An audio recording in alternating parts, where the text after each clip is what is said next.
Bantam Doubleday Dell Audio Publishing presents The Wedding by Danielle Steele. Chapter 1. The traffic moved along the Santa Monica Freeway at a snail's pace as Allegra Steinberg lay her head back against the seat of the midnight blue Mercedes 300. At this rate, it was going to take forever. She had nothing particular to do on the way home, but it always seemed such an incredible waste of time just sitting there in traffic. She stretched her long legs, sighed, and flicked on the radio. And she smiled as they started playing Bram Morrison's latest single. He was one of her clients at the law firm. She'd represented him for over a year.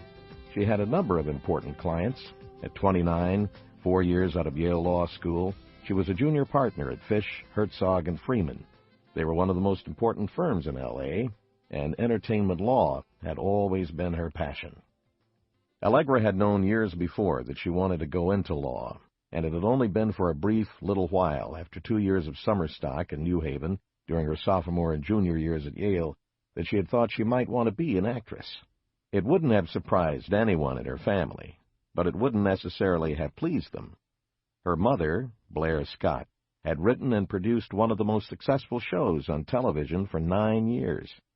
It was a comedy, well peppered with serious moments and some occasional real-life drama. They had had the highest possible ratings for 7 of their 9 years, and it had earned her mother 7 Emmys. Her father, Simon Steinberg, was a major movie producer and had made some of Hollywood's most important movies. He'd won 3 Academy Awards over the years, and his reputation for box office successes was legend. More importantly, he was that rarest of commodities in Hollywood, a nice man, a gentleman, a truly decent human being. He and Blaire were among the industry's most unusual and most respected couples. They worked hard and had a real family, which they devoted a lot of their time to. Allegra had a 17-year-old sister, Samantha, Sam, who was a senior in high school and a model, and who, unlike Allegra, did want to be an actress. Only their brother, Scott, a junior at Stanford, seemed to have escaped show business entirely. He was in pre-med, and all he wanted in life was to be a doctor. Hollywood and its alleged magic had no lure for Scott Steinberg. Scott had seen enough of show business in his 20 years, and he even thought Allegra was crazy to be an entertainment lawyer. He didn't want to spend the rest of his life worrying about the box office, or the gross, or the ratings. He wanted to specialize in sports medicine and be an orthopedic surgeon. Nice and sensible and down to earth. When the bone breaks, you fix it. He had seen enough of the agonies the rest of his family went through, dealing with spoiled, erratic stars, unreliable actors, dishonest network people who disappeared in 6 months, and quixotic investors. There were highs, certainly, and perks, admittedly, and they all seemed to love what they did. His mother derived tremendous satisfaction from her show, and his father had produced some great movies. And Allegra liked being an attorney for the stars, and Sam wanted to be an actress. But as far as Scott was concerned, they could have it. Allegra smiled to herself, thinking of him, and listening to the last of Bram's song. Even Scott had been impressed when she was able to tell him that Bram was one of her clients. He was a hero. She never said who her clients were, but Bram had mentioned her in a special with Barbara Walters. Carmen Connors was one of her clients, too, the Marilyn Monroe look-alike who was the decade's new blonde bombshell. She was 23 years old from a town in Oregon the size of a dinner plate, and she was an ardent Christian. She'd started out as a singer, and recently she'd done 2 movies back-to-back, and it turned out she was a sensational actress. She'd been referred to the firm by CAA, and one of the senior partners had introduced her to Allegra. They had hit it off instantly, and now she was Allegra's baby. Literally sometimes, but Allegra didn't mind it. Unlike Bram, who was in his late 30s and had been around the music business for 20 years, Carmen was still fairly new to Hollywood and seemed to be constantly beset by problems. Trouble with boyfriends, men who were in love with her, and she insisted she barely knew, stalkers, publicists, hairdressers, tabloids, paparazzi, would-be agents. She was never sure how to handle any of them, and Allegra was used to getting calls from her any time, day or night, usually starting at 2 in the morning. The young beauty was often terrified at night, and she was always afraid that someone would break in and hurt her. Allegra had been able to control some of the terror for her with a security company that patrolled her house from dusk to dawn, a state-of-the-art alarm, and a pair of incredibly unnerving guard dogs. They were Rottweilers, and Carmen was afraid of them, but so were her would-be attackers and stalkers. But in spite of all that, she still called Allegra in the middle of the night, just to talk out problems she was having on the set, or sometimes just for comfort.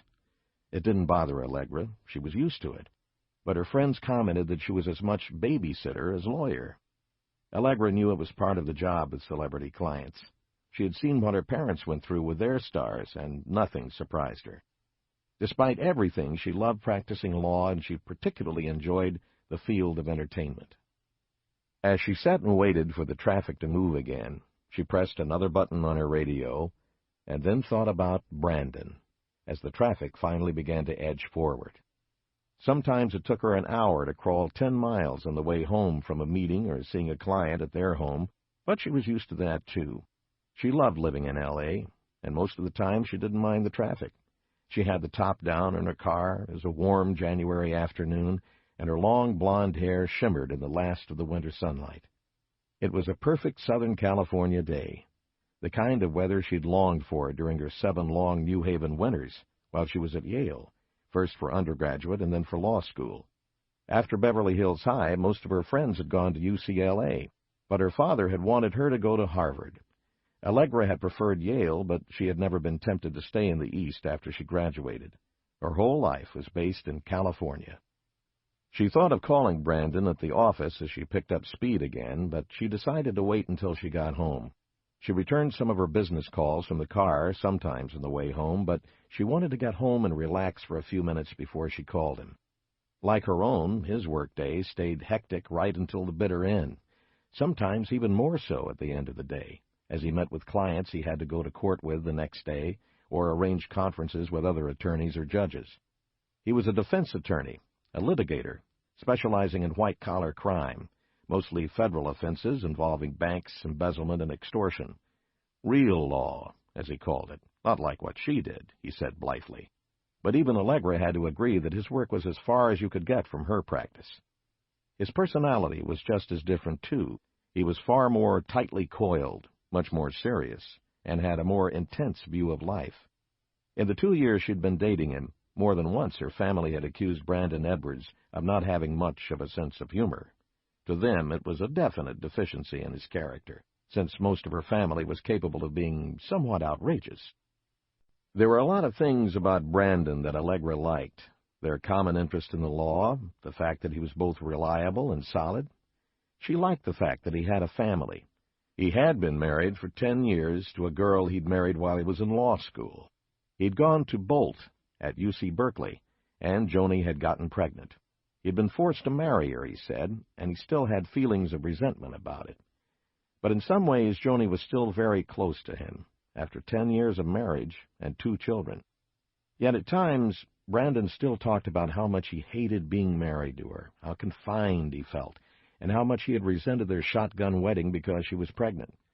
They'd had 2 little girls, and after law school he had gone to work for the most conservative law firm in San Francisco. It had only been by chance that they had transferred him to their L.A. office, just after he and Joni had agreed to a trial separation. He had met Allegra the 3rd week he'd been in town, through a mutual friend, and they had been going out for 2 years now. She loved him, and she loved his kids. Joni didn't like letting them come to L.A., so usually Brandon went to San Francisco to see them, and whenever she could, Allegra went with him. The only problem was that in 2 years, Joni had still not been able to find work, and she claimed it would be too traumatic for the girls for her not to be at home for them. So she was completely dependent on Brandon, and they were still arguing about their house and their condo near Tahoe. In fact, in 2 years, very little had been resolved. The divorce had not yet been filed, and the financial arrangements never completed. Allegra teased him about it from time to time, about being a lawyer who couldn't get his own wife to sign a contract. But she didn't want to push him. For the moment, it meant that their relationship had to stay where it was, comfortable, but on hold, and it could go no further until he tied up all the loose ends with Joni. As she thought about him and took the turnoff for Beverly Hills, she wondered if he'd be... Sample complete. Ready to continue?